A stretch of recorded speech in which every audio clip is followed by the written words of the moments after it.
2018 চনত Borluit academic trust foundation গঠন কৰা হৈছিল।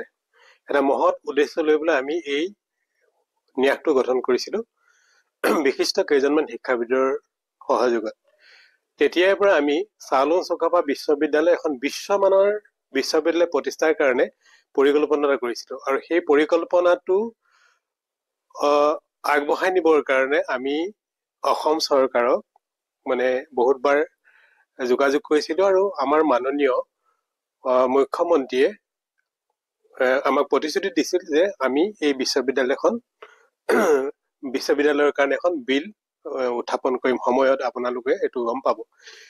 তো পৰৱৰ্তী পৰ্যায়ত আমি সেইটো লক্ষ্যত উপনীত হ'বৰ কাৰণে স্থানীয় বিধায়ক ধৰ্মেশ্বৰ কোঁৱৰদেৱৰ সহযোগত আমি তেখেতৰ এই গোটেই যিটো পৰিকল্পনা এটা ঘোষণাটো পালো আৰু শেষত গৈ পেলাই আমাৰ কিছুদিনৰ আগতে কেবিনেটত সেই প্ৰস্তাৱটো গৃহীত হ'ল।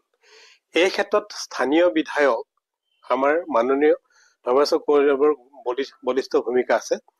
আমি বহুতবাৰ ইয়াৰ কাৰণে মিটিং পাতিছিলোঁ আৰু সেই মিটিঙত বিভিন্ন ধৰণৰ আলোচনা হৈছিল আৰু আমি এটা কনচেপ্ট নোট বনাইছিলোঁ। বিশ্ববিদ্যালয়খন যাতে বিশ্বমানৰ হয়, ইয়াত অসমৰ স্থানীয় যিবিলাক সম্পদ আছে, প্ৰাকৃতিক সম্পদ আছে, মানৱ সম্পদ আছে, আমাৰ সাংস্কৃতিক সম্পদ আছে, সেই সকলোবিলাকৰ ওপৰত অধ্যয়ন গৱেষণা কৰি ইউনেস্কো আৰু ইউনাইটেড নেশ্যনছৰ লগত আমি কেনেকৈ মিলাই এখন বিশ্বমানৰ বিশ্ববিদ্যালয় কৰিব পাৰি তাৰ কাৰণে আমি প্ৰচেষ্টা কৰিছিলোঁ।